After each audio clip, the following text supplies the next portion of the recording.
Happy 222. Going to give us a moment just to anchor in with a deep belly breath all the way up from the base of the spine, pulling in all the oxygen we can. Inhaling, inhaling, inhaling, inhaling, maybe holding at the top, maybe not. You're the boss, applesauce. And then whenever it feels, we're just releasing all the way out, and then maybe some more. Just giving thanks for this moment, releasing the day thus far. Happy 222, angel number, inviting in our angel guides to be here now. And let's just do that a couple more times as we see if there's anybody that wants to come in. Okay, switch my screen for a second. Maybe not. No, maybe not. Right. So my name is Sheena, and I am coming from Rise Wellness. I'm so excited to be here with the Sacred Wild today. Today we're doing a Gene Key contemplation on Gene Key 57. This is the shadow of unease. This is the gift of intuition. And this is the divine expression, or as Richard Wright calls, the Siddhi of clarity. It's been a hard week, y'all. I mean, no matter what you live, where you live, what your ideology is, you've probably been pierced with that collective frequency of unease. It's been unavoidable.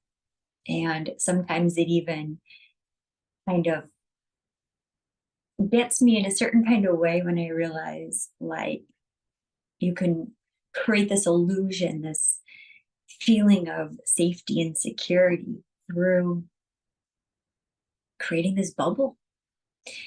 And still, something can come in and pierce that and really shake you up.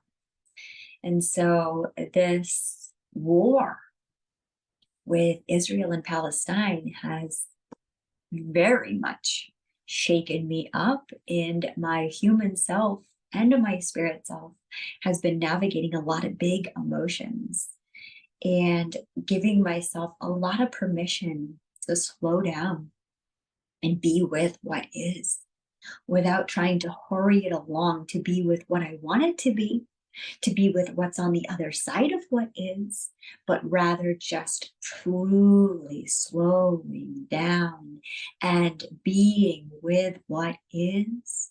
And this week, what is heavy. And it requires slowing down to the point of no thingness. And can we allow ourselves to go into the great mystery, to go into the void, to slow down and say, this week, I don't have to produce anything.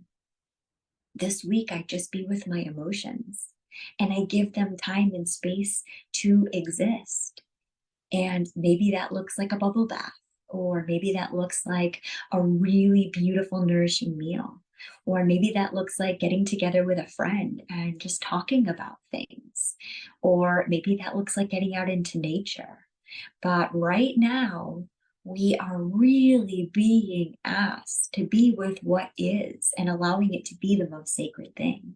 And when we are feeling that general fear, that unease that's in the collective, can we allow ourselves that space to be with that fear? Because when we can lean all the way into the fear, we can see that that fear is actually an illusion, because it's a fear of death, a fear of being separate. And once we can dissolve that illusion to remember that we are one with all, we are the divine is within us, then we can remove and alleviate that fear of death. because there's no more death. Now, some of us will actually go through such a deep excavation process of going through our shadows that we will really dissolve a lot of that dense energy here right out of our system. And then we become little radar dishes, even more sensitive beings for feeling what's out in the collective. I know that's absolutely how I can identify. And what a paradox it is, and how humbling it is to keep coming back to the remembrance that I am one with all. And also, I am a spiritual being having a human experience. And having a human experience means slowing down just for the sake of slowing down, not needing to be externally validated, not needing to produce. So, a conversation that's come up this week is almost feeling like, and it's been longer than a week, but just the idea of something wanting to come through that birth canal. And now some of us may already be through that birth canal. Some of us might be feeling those labor pains. And some of us have channeled the ability to see beyond the labor pain, to become the observer of that dense energy or that contraction within the collective field, and can move into it in a more nurturing and compassionate way, and then moves that energy through. So this gene is really about taking the time to slow down. And so what if we aren't in the labor pains that produce a physical body, a physical human baby? Can we still honor that we are all, and I'm speaking to men, women, non-binary, every sentient being on our planet now, we are all made up of matter, this mother, this maternal, this divine feminine energy within us, as well as this sacred masculine energy within us, this polarity to the feminine energy, which we call the masculine energy. And so it's through the unification of these energies that we become whole again, and we create matter. And so I lost my train of thought, to be completely honest. Okay, and here it is. And so this energy this week has been asking us, can we all buy into this belief system, whether it's true for us or not? Can we find a way that gives us a way of honoring our cyclical nature as multidimensional beings, meaning that all of us have a womb. And if all of us have a womb, that means that we go through a cycle of bringing something into the world. Now, some of us will bring children into the world. Others will bring ideas, will bring projects, will bring businesses, will bring paintings, will bring songs, will bring Bible scriptures. All of us will bring something into the world. And therefore, all of us will have a birthing process to this. So this gene is inviting us, this week is inviting us to honor that part of our being that's birthing something through. And now, can we give ourselves that big fat permission slip to say, even if I don't see the physical results of this isn't going to come out into a physical baby that I'm going to see and take care of. But that doesn't make it any less reverent, because this process requires a lot of energy and output from us. So can we slow down enough to honor that process of birthing a whole way of being, of birthing this higher frequency onto this planet through this awakening process of heaven on earth? And so one of the things I really want to invite into this conversation today is resetting the energetics of heaven on earth through a meditation. And so this is a meditation that was inspired by Zach Bush on the Know Thyself podcast. So I'm going to be reading it as a script. And just because I don't want to fumble all over the words. And I'm going to give credit to both Andre Ducom and Zach Bush for the transmission of this meditation.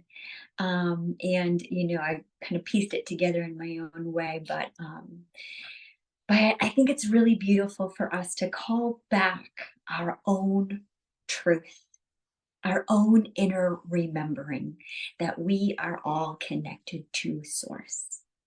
So when we can step back into our own energetics, we can come back to our own place where we turn our intuition back on. In a place of unease, we can be so tapped in to the energies of others that we lose ourselves. We become impacted. Some of us will go into a place with a lower vibration and we lower our vibration there. And then we wonder why we feel sick. We've lowered our vibration there. What if instead we regulated ourselves within that environment? So actually what we've done through that reparenting process, through nurturing ourselves, we've actually elevated the vibration of that entire space. And we did it all through nourishing ourselves. And so this gift of intuition turns on every single time we get that download on one way that we can make an impact. Maybe it's making an impact internally. Maybe it's making an impact externally. Maybe it's slowing down and taking a deep breath. Maybe it's going into a meditation. Maybe it's going into a yoga class. Maybe it's choosing a healthy snack. Whatever our intuition is doing to guide us, the more that we can lean into it, the more we allow this flow back into our life. And so intuition is that flow. And so clarity emerges from that flow, where now there's an inner knowing. What actually happens is that clairaudience turns on. And now, because we remember that we live in a vibrational reality, now we can actually feel thoughts. Now we can hear feelings.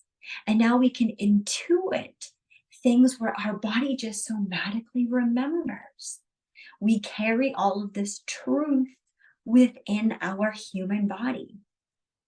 And when we go through our sacred shit, we can remember that ancient wisdom that lies within us. That clarity is pulled from those intuitive downloads that just simply emerge. This clairaudience now becomes this antenna of how we move through life. And so on that note, I want to invite in this meditation of tapping into that inner truth. And when we can tap even deeper than our own lifeline, we can actually tap in to our past lives. And because we remember that time is concurrent and we've only put it into this linear fashion, then we can actually set the energetics of heaven on earth now for the future, 7 years forward, but also then 7 generations back.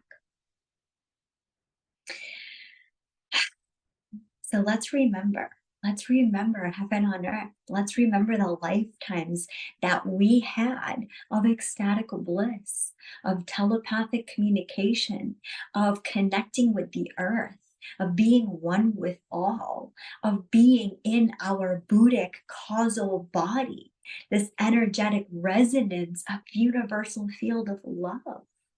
We can tap into this in the quantum field through meditation and through prayer. And so even with all the unease on our planet right now, with war happening, we can still, the paradox of life is so intricate and beautiful. We can still Come back to a place, despite all of the war that's happening on our planet right now, we can actively come into a place of sitting in a vibration of heaven on earth. And that is what I invite us to do right now as the most profound way that we can have a global impact on our planet right now that needs us. Pache Mama, who needs our prayers right now, for the women and the children and the families and the people that are still suffering all over the world. Let's come back into a place of remembering that it wasn't always like this, which means that we can also return back to that Garden of Eden. We can return back to that paradigm of heaven on earth. And it's going to take shifts and it's going to take changes, and we can do them in the quantum field. We can do them without the labor pains. We can do them gently held by a universal field of love, and we can do it now.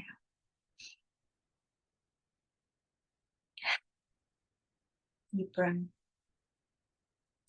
Finding yourself in a comfortable position. If you're able to have your spine erect, that's great. Maybe with your feet planted on the floor. And if not, that's great. Whatever way you find yourself, know that it is perfect. The reason that I invite in the erect spine is simply for that energy to move up and through in such a way that's not readily available when you are lying down. Still both as profound, impactful, and powerful.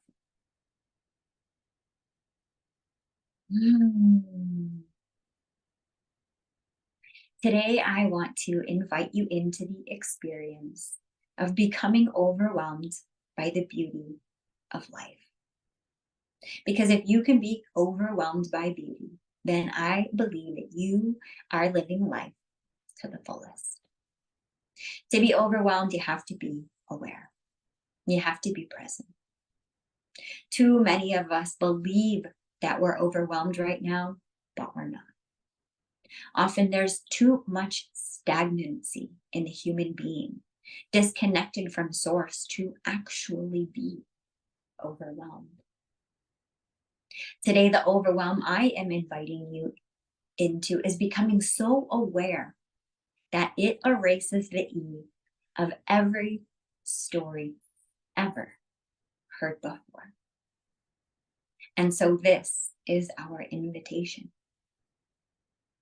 Can we become so aware that we become so overwhelmed that every thought ever had in human history becomes obsolete, and the prophecies, visions come true, that the new world is instantly so obvious, so dumbfoundingly simple, that we all move into the I am state.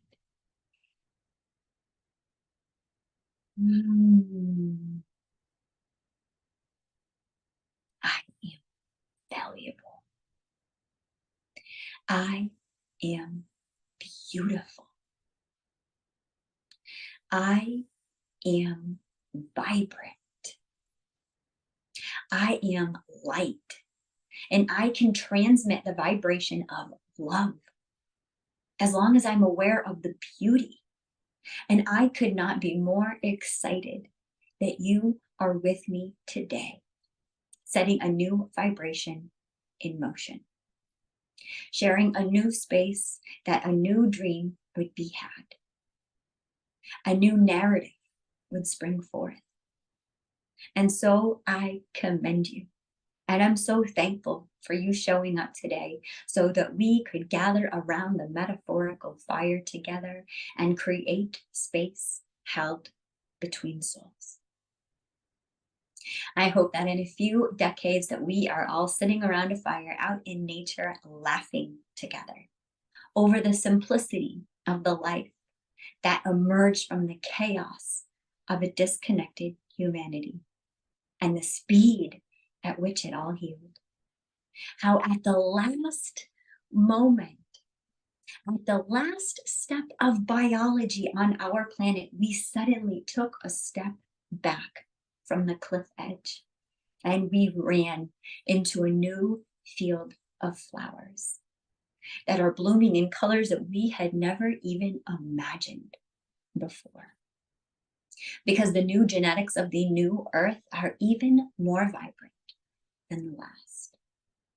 The eyes of the new human will be brighter and more clear to the beauty that around it than it is today. This is the potential of human shared space. And so thank you for listening right now, because in the energetics of you listening, the grass next to us receives the genetics of humanity, and you reset the genetics of the moment by simply taking a pause from your life to be here now. And I hope that you are feeling the opportunity between the words to hear your own beauty, to feel your own truth, to realize that you have been waiting your entire life, and maybe many lives before, to come to this moment.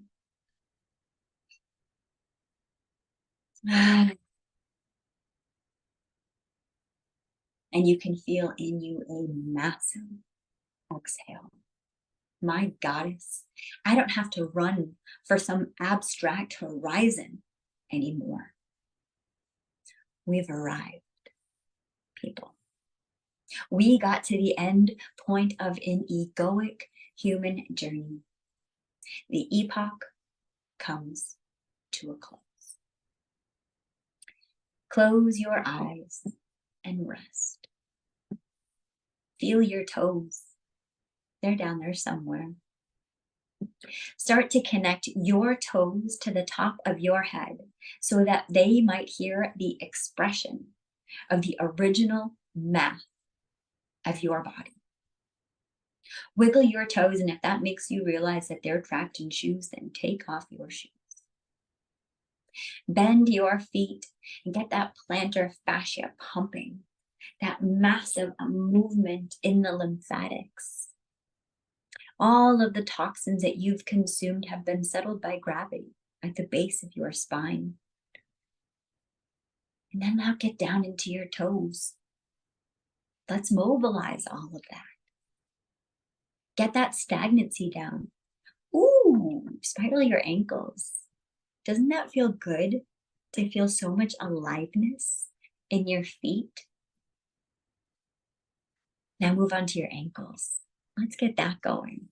Ooh, we have calf muscles. That's pretty cool. Feel those calf muscles pumping that huge gastrocnemius muscle, that whole shin area. Feel how strong it is as you point your toes and then bring them back up towards your head. So much muscle, which is to say billions of cells moving along actin and myosin sheaths, allowing electrical pulses to transmit quickly and efficiently along your nerve cells. These little motors that run at the microscopic level are 1,000 times smaller and thinner than one human hair. And we have billions of them moving along each other to create motion, such that you would be the great pollinator of biology on Earth. You would move botany around this planet to populate more beauty into its nooks and crannies and into everything else here on this planet. We are people with legs, toes. So get out into the grass today, into the wildflowers, in your bare feet. Feel the shock of nature touching directly through those feet. Connect nature to your original math. That vibrational beam of light above you. Let it come pouring down through you, right down into your toes. Speak to the grass and flowers. Let the soil feel your presence. Here you are. Mm. So I recently heard a story from an amazing bushman, an indigenous man from the Kalahari in Africa, one of the last of them. And he said to me that the way in which you call an elephant is that you get down on your hands and knees and you open up your heart and pour the vibration of love into the earth. And the elephants will sense that through their feet many kilometers away, and they'll come to you. The soil and the elephants that walk upon it will know your presence when you open yourself up to nature. You are here with 8 billion other souls in a great experiment of consciousness. And should we heal our relationship to nature, we may just set the entire energetics of the universe into a new direction, because we sit at a chakra center. We sit at an energetically unique place within this great universe to change the vibration of not just a far-flung planet in some deep space, but a deep vibrational center. And like the call of the blue whale, your heart could open and set a new vibration into the cosmos that would reset the mass of the whole matrix. So you know you have toes. Get into that body. Express your original math before you go back into the soil. It'll be a life well lived for your awareness, for your listening. Think about what you feel right now.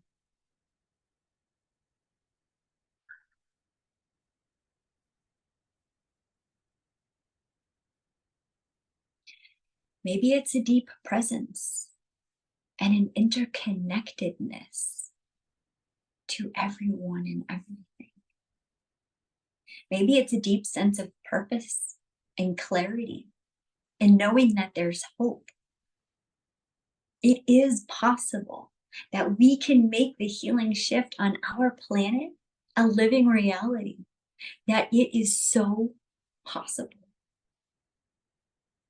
Let's go ahead and just tune into the top of your head and your scalp and begin to imagine a spiraling open vortex. I want you to imagine feeling the sensations of buzzing vibrations.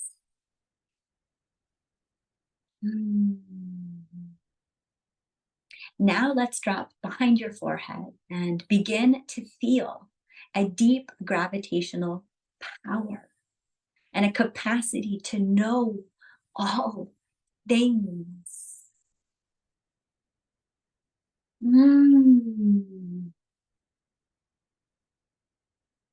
We were taught for decades that we had to learn, which is much different from knowing.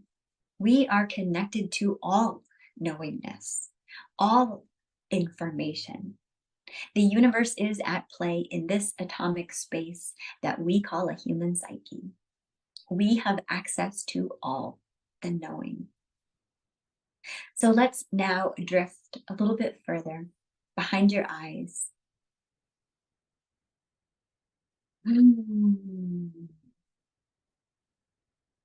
Imagine them feeling relief. Imagine the sensation of relief from the ways our eyes have been straining for decades, looking for centuries to the horizon for a new future, looking to the horizon for hope outside of ourselves. The reason we're feeling relief behind our eyes is we just for a moment together stopped peering towards or over some future horizon, and we just became present. And our eyes immediately relax, realizing that everything they've been looking for is right here. Let's move our attention a little lower, behind the mouth. Sense the desire to powerfully reveal truth. That feeling of illumination. Let's travel down to your throat. The thyroid gland sits here at your vocal cords. Sense the power and the source of your illumination and connection for whole paradigm shifts.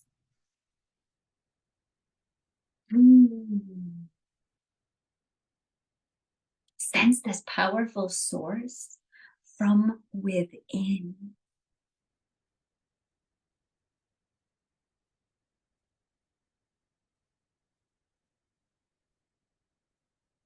Let's drift down to the upper chest, behind the breastbone. I invite you to feel the full spectrum of aliveness and the gratitude for that.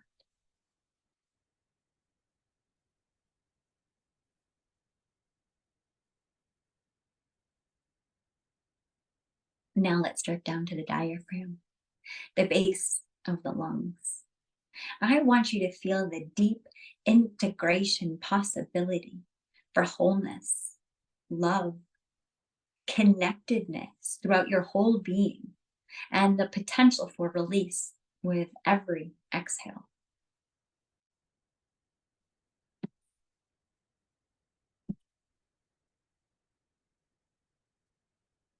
Let's go down to the belly button now, deep to the center of your abdomen. Take a moment to arrive there.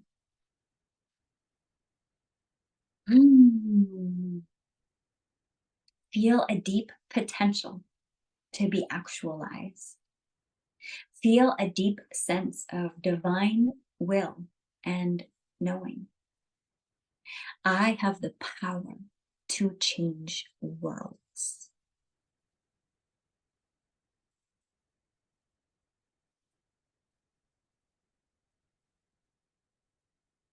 Let's sink down to the floor of the pelvis. Feel your connection to the earth and the remembrance of your purpose.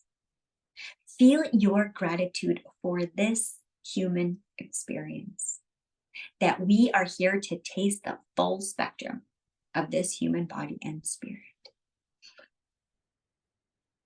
I want you to feel gratitude in knowing that we are held in ways that our mind can never even perceive. I invite you to tap into that gratitude in knowing that life has got your back and you are safe. We are safe.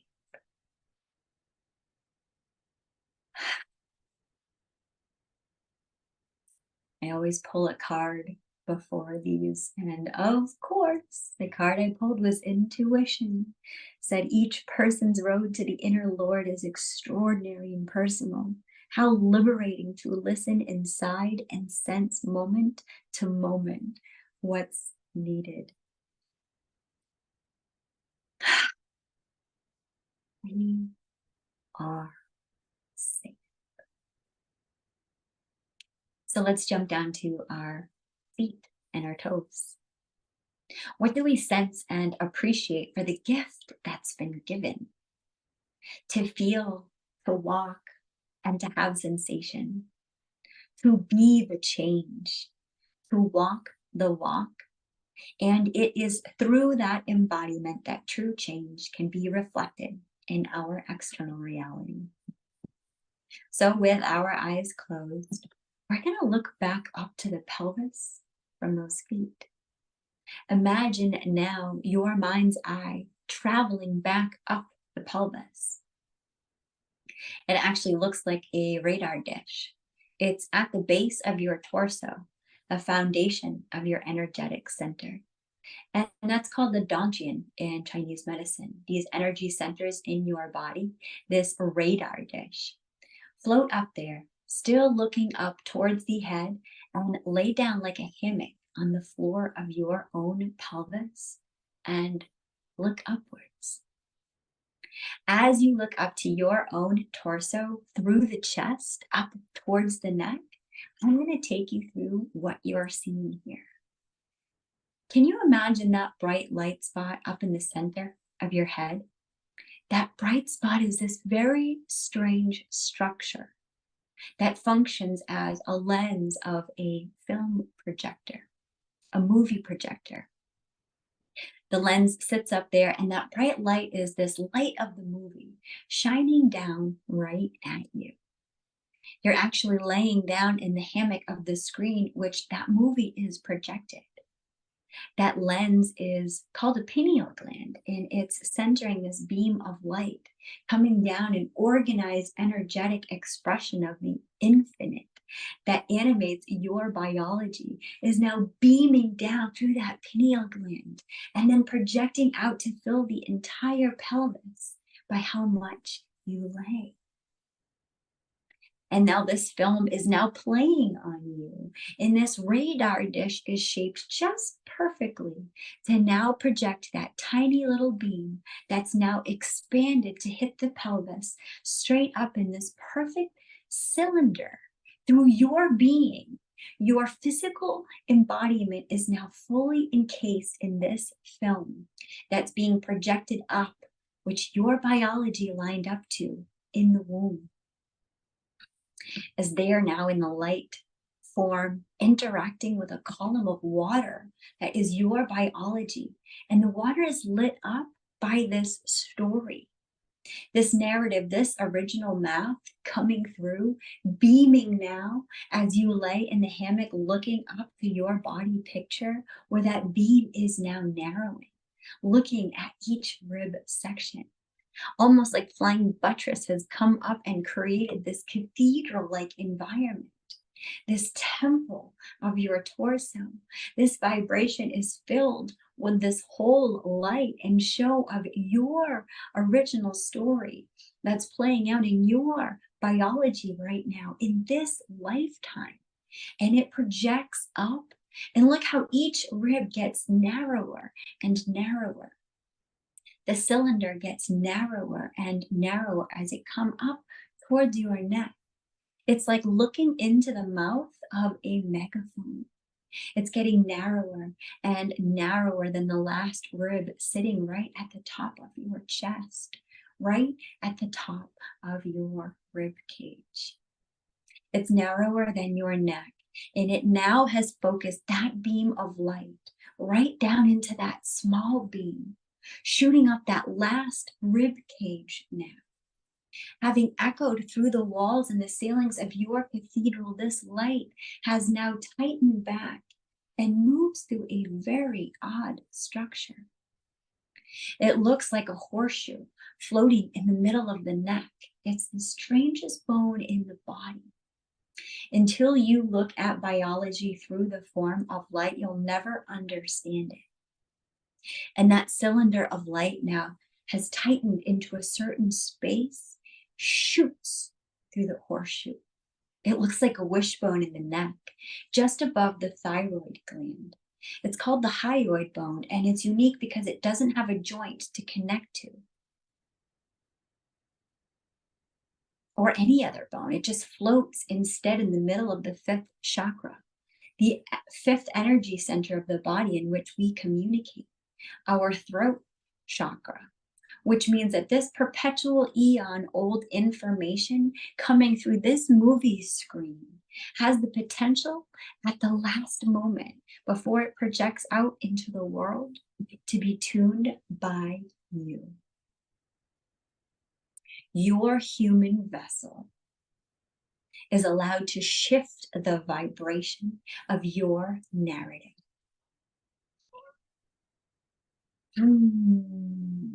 The original math is about to be tuned in the last passage through your body before it hits the last structure that we can see from the floor of your pelvis, which is your hard pellet, the roof of your mouth.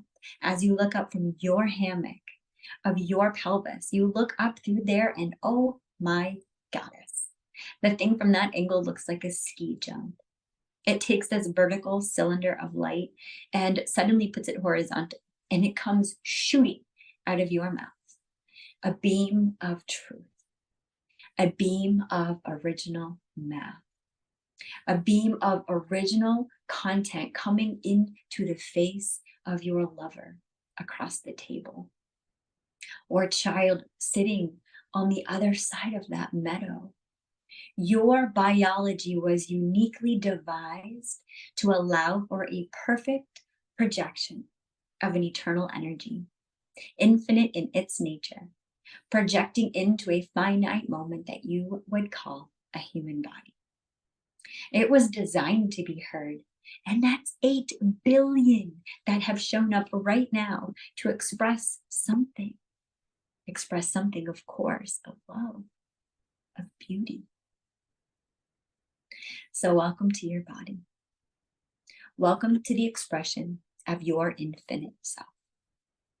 Have no fear that you know everything that you need to know. Have no fear that everything that you would want or need to express yourself in all of your beauty, in all of your impact on this earth right now, at this tipping point of biology here.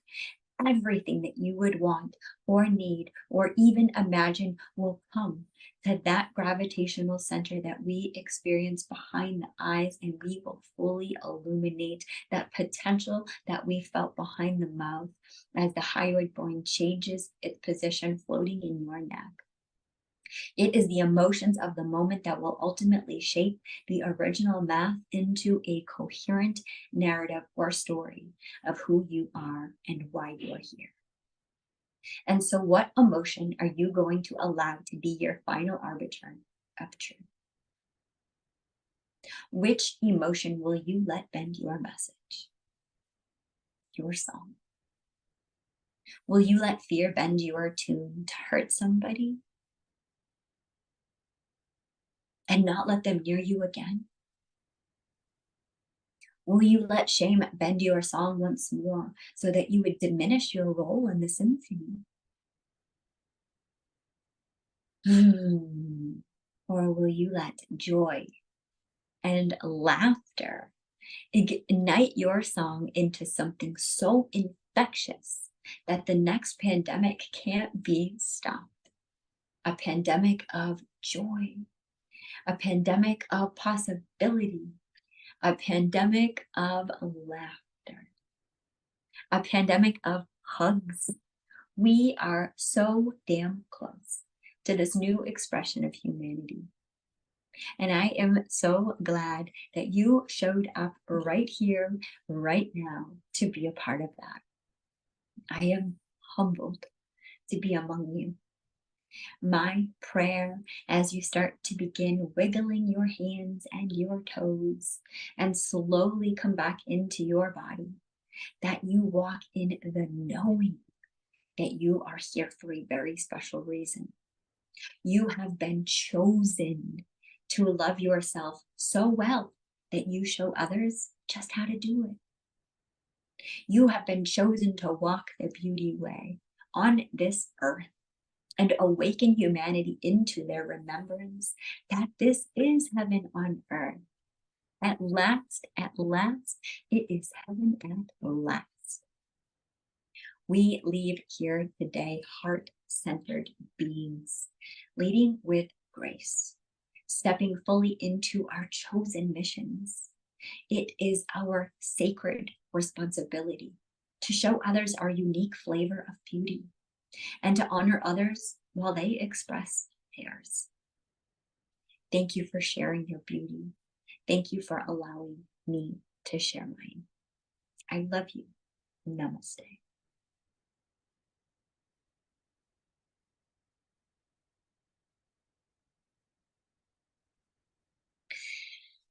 All right. So 57th gene key.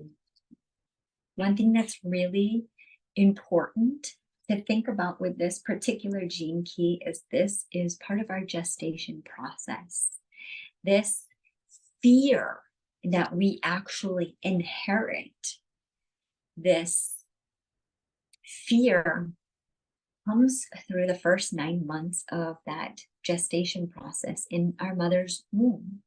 And so if we have experienced 9 months of fear in that gestation process, then that is going to be emulated through that first 21-year cycle. I think this is really an interesting point that Richard Rudd makes, which is our gestation period is 9 months in our mother's womb. We don't talk about that as much as we talk about the first 21 years of our life in our emotional development or in our development. So if we were to look at the gestation period and break them down into trimesters, this is the same way that we would look at our development, our physical development, our mental, our emotional development, and our spiritual development. Well, we'll also have that in the gestation period. And so if we experience from that conception point to that time of delivery a lot of fear in our system, then that would be a default program that we would have inherited. So at this point, those of us studying the gene keys and human design and awakening and consciousness have all come to that point, whether through it was, I'm not dealing with this shit anymore, I'm going to stop projecting my shit outwards and start looking at it from within, or we went through some horrific trauma, maybe even a brain injury that suddenly turned something on and brought us into an awakened state. Enlightenment can happen in a myriad of different ways. Every single moment is a miracle. And when we can actually tune into that frequency of what a freak of nature we are, that we are alive. And holy Hannah, I've made it 40 years on this planet that's going millions of miles through space, and they haven't been hit by a meteor or struck by lightning or drowned in the ocean. Like, what a miracle it is that everything that could have taken me out has not. And so this gift of intuition is when we finally, as with all of these genes are, we take that radar dish from being so projected by reality and we turn it inwards. And we say, instead of being triggered by everything outside of me, I'm going to remember that I am one with all. And everything is here in this holographic universe as a reflection of what I'm thinking. And so that being the case, I'm going to actually do my own work. So we always talk about the astrology when we're thinking about the gene keys. So right now we are in a Libra season, which is our sun sign right now. Libra wants justice and harmony and balance and beauty. And then we have the moon in Virgo. Virgo on a low road could be hypercritical, could be thinking nothing's perfect, everything's messy, nothing's good enough, has this sort of low energy of fear and unease, kind of, the low road of this energy is that, what if we're not good enough? What if we're not prepared? What if we're separate? And so that low road could feel pretty anxious this week, could feel a lot of rupture in the collective energy. So, of course, over the weekend, we had atrocities on our planet between Israel and Palestine, as well as we know, various other countries that are at war right now, that are really looking at the imbalances in the social structures and in the injustices and the patriarchal approach, which put God outside of us and started all of this colloquialism, this patriotism, this land ownership, these wars of us against them, this division that is still rampant on our planet. So anyone alive right now is probably sensing some of that unease. If this kind of atrocity could happen on our planet right now, what else could happen? How is this going to unfold collectively? How is this going to affect me? So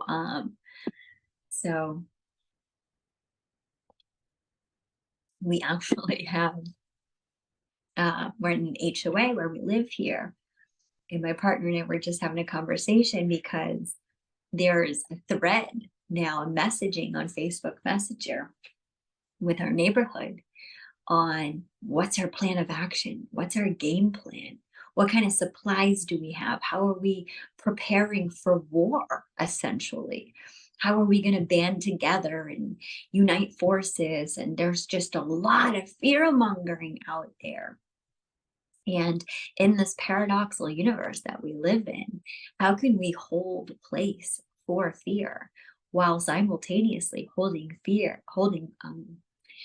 a place for trust? And in my experience, we can't have both. We have one or the other. And so, well, yeah, yeah, because as soon as we have trust, the fear dissolves. It's gone.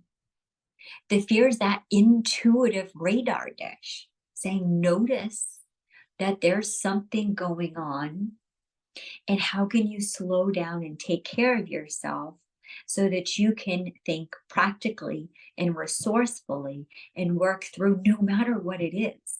The greatest currency that we have on our planet is our regulated nervous system. And how beautiful that we have safe places, vortex like the sacred wild.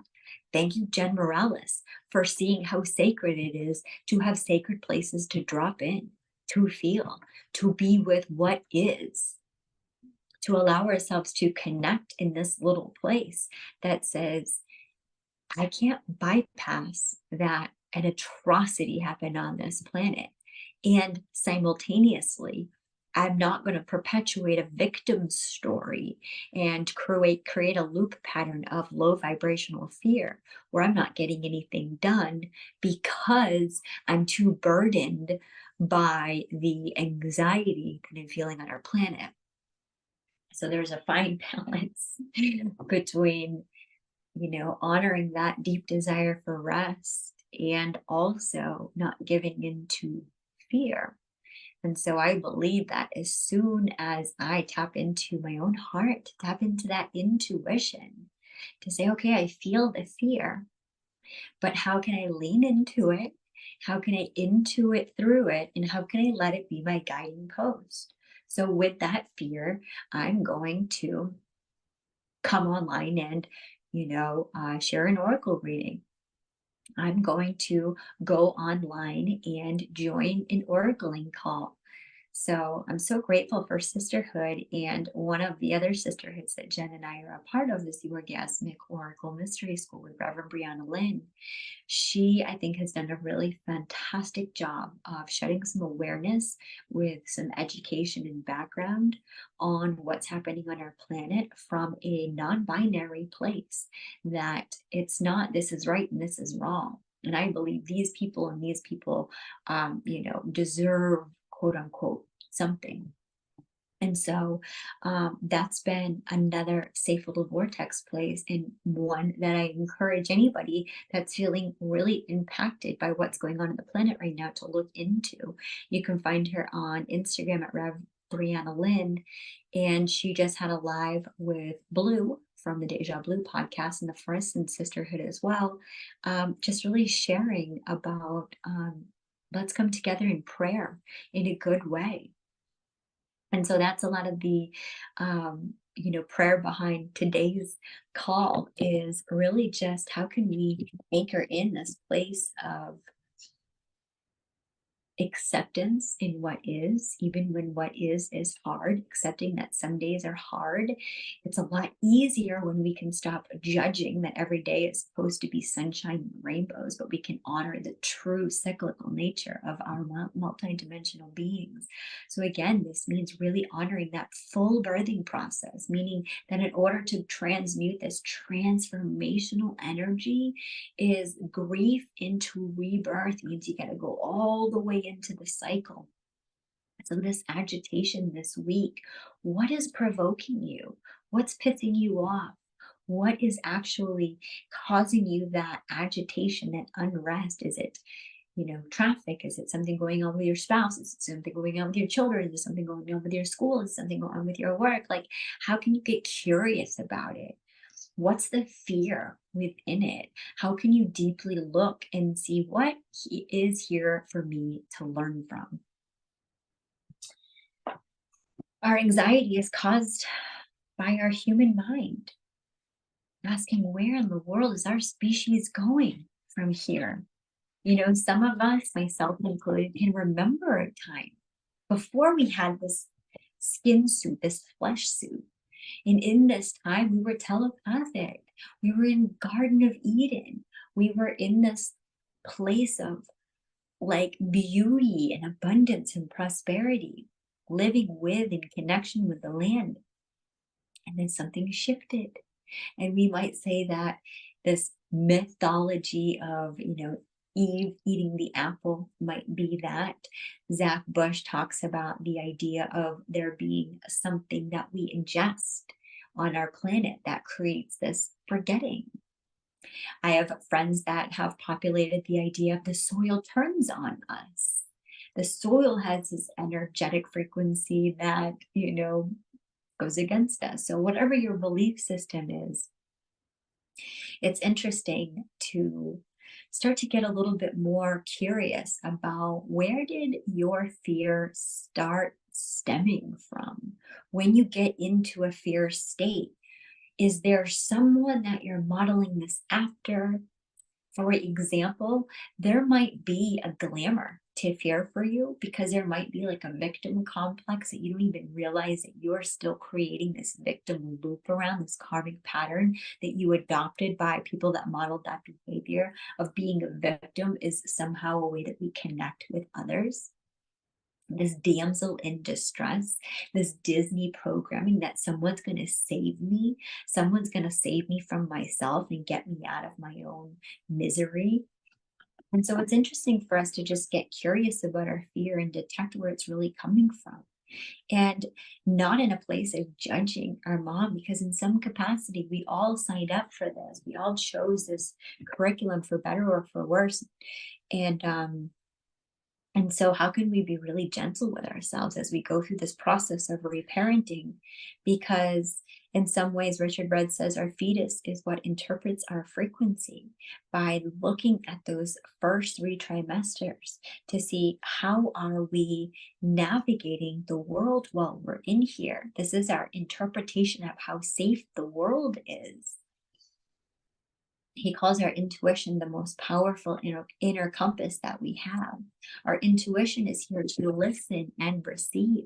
Like all the billions of cells in your body, they're just here to listen and respond. That's the vibrational reality that we live in. And so our most sacred act is the way that we respond to life. That's our most sacred responsibility. So are we going to respond to fear with fear? Are we going to respond to hate with more hate? Or are we going to respond to love with more love? We're going to respond to the human condition with more empathy and compassion. Looking at, not all of us had the opportunity to reparent our inner children. Some of us were so busy raising other children, and that maybe there became that midlife point in life where they looked and was like, okay, when is it going to be my time to actually look at what's below the surface here? What things are still tripping me up? And this takes so much courage to face that fear. And so, when we go beyond what's on the other side of that fear, once we transmute that fear, we never face that same fear again. It's dissolved. So this fear is actually a vapor that gets vaporized, not to return again. So how can we lean all the way in to whatever that agitation, that unease is this week? How can we get really curious about that thing that we're not so sure about? And allow our intuition to give us one little download on some way we can show a little bit of love to that part of us that's feeling that unease. Treating ourselves like a newborn baby child. That's the mantra that I've been adopting recently. Some things just can feel caught in the birth canal. They can feel stuck. They can feel powerless. Sometimes we've had programs that have asked us to repress and diminish parts of ourselves, and there can still be some static in our aura as we process the remembrance of those things. As this feminine energy rises on our planet, there's a lot of grief and sadness that comes around with it, because now we're such deeply feeling beings. We have an extra antenna for the suffering of the world, especially when we've had our own experiences of injustice and inadequacy or suppression. And so now when others are getting suppressed, there's this advocacy that wants to come on and do something about it. And so this transmutation of this energy provides miraculous healing, because this is the love of the mother. This is the reparented self that responds with grace, that responds with compassion. And these beings become these tuning forks for divine presence to enter in, to use them as a vessel, to channel these frequencies, to bring through this healing for our planet. So we need to keep purifying our essence, move into the discomfort of that unease, keep getting those intuitive downloads, keep connecting, keep merging with the goddess within you, the truth within you. That truth always has a voice, always has a way that she wants to express once she's been with herself, once she's actually taken the time to explore what's there. So feeling what's in there is not meant to immediately express, it's meant to be with. But we usually find out, since we are multidimensional creative beings, that there will be something that will come out on the other side. We don't deal with a death and that's it. A death is this exciting initiation to create a new rebirth. And so what I'm going to do to finish off this call is going to be Oracle of the Week, coming from the Wisdom Keeper's Inner Guidebook, The 64 Faces of Awakening. This is coming on from Dr. Rosia Ronson's deck. This is the card here for the gift of intuition, gene key number 57. And let's see what it says.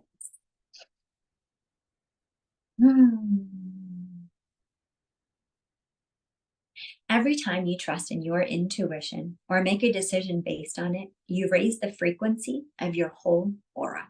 That's a quote by Richard Rudd. Programming partner to this is Gene Key 51. My wisdom story. My mother had 3 miscarriages before I was born. During her pregnancy with me, she was anxious. And when I was young, she was a hesitant, overprotective mother, constantly worrying about my getting sick or into an accident. She clung to rationality as if her life depended on it. But her endless lists of pros and cons paralyzed her. They also made my father impatient and his actions impetuous, which usually resulted in financially risky decisions and an even more anxious mother. I was close to my parents and could sense their thoughts and feelings as if they were my own. As I matured, I saw how their ways of coping with life were causing them pain and frustration. When it came to decision making, the opposing strategies of over-rationality and impulsivity seemed equally unhelpful. Longing to resolve their unrest, I sought alternative ways of accessing truth and knowing. I became a student of intuition, reading books on ESP, using oracle decks, and training my psychic abilities. But when I discovered the deep, vast world of astrology, a light went on. I couldn't get enough. After obsessively studying natal charts, I learned about the world of transits, and my prayers were answered. Finally, I had a way of reading the future and helping people cope with anxiety and life's uncertainties. My career instantly took off, and eventually astrology took over my life.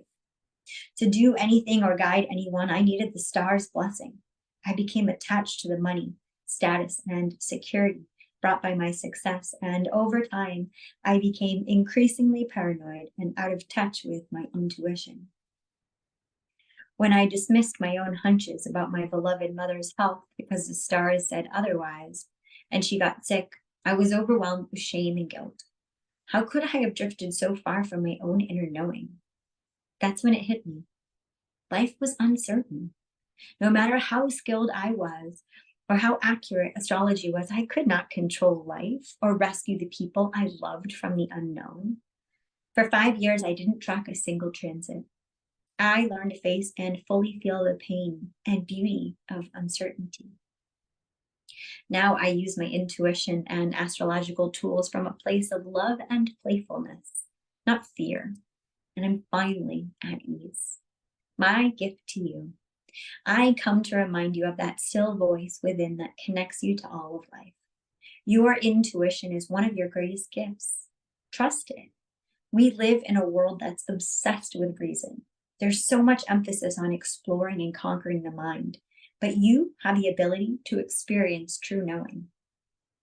You can perceive something even before it has been seen, heard, touched, or tasted. It's time to embrace your primal instincts and to stop relying on theories and methods. I'm not suggesting you discard your intellect or your tools, only that you allow them to serve your intuition. As you learn this art, you will find that old fears melt away, relationships soften, and things go more smoothly. Trust the delicate hairs in the back of your neck and listen carefully. Questions for contemplation. Do you sometimes ignore your intuition or say yes before you're ready because you're afraid of missing out, or because you're waiting for clarity, waiting for clarity makes you too uneasy? Do you miss out on wonderful opportunities because you're afraid of trusting your instincts and taking a leap? Do worries, doubts, and anxiety make it hard to hear your intuition? Pay special attention to that still small voice within, your clear, instantaneous knowing. What is it telling you right now? Follow it today, even if your mind is resisting, and see what happens. So this is the card again of intuition, and as always, so much resonance, so much resonance. And this just reminds us to treat ourselves like a newborn baby, because it was not our fault if we were programmed with a fear simply because of our entrance into the world and the feelings that we were getting within that embryonic sac. But it is our sacred responsibility to show up now with radical accountability. Because when we take our power back, and yes, that's what we're doing by taking accountability, we free everybody else up to just be human. We're all imperfectly perfect. And that's really the road of Virgo, this moon today. It's how can we just embrace the mess? Life is messy sometimes. Libra, Virgo, messy. The Libra Virgo combination, it's messy. It's got a lot of words, it's got a lot of thoughts, but it's also just trying to make sense of everything. And this gene, this week, really asks you, how can you be with the great mystery? How can you accept that the more you know, the less you know? How can you accept that even the gene keys, these transmissions, this is just a technology, a guidance system. There's no proof. There's no validation. There's no one that's going to tell you that you passed the test, you learned the gene keys, now you get your wings, now you get that Siddhi depression expression just implanted within you. But I can tell you from experience that it happens.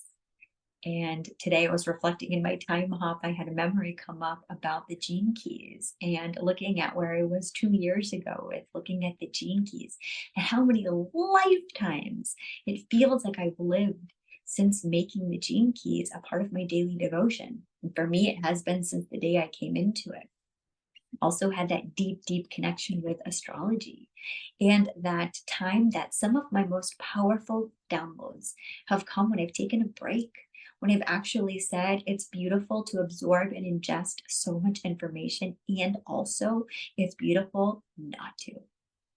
So sometimes the gene keys is all about taking the deep dive and contemplating and exploring it all the way through. And sometimes our brain just needs a rest.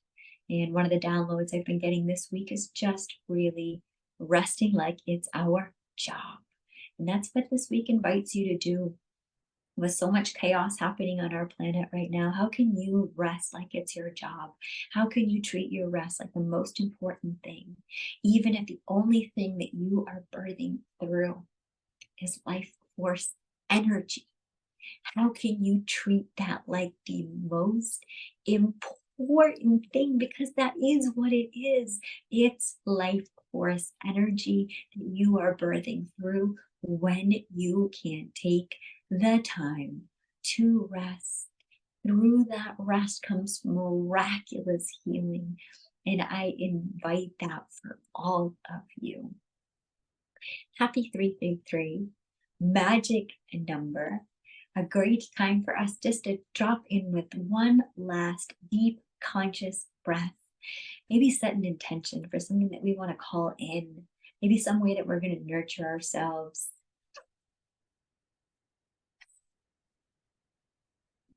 Inhale, relaxing all of the muscles of our face, relaxing the tongue, relaxing our eyes, relaxing the jaw, relaxing our shoulders.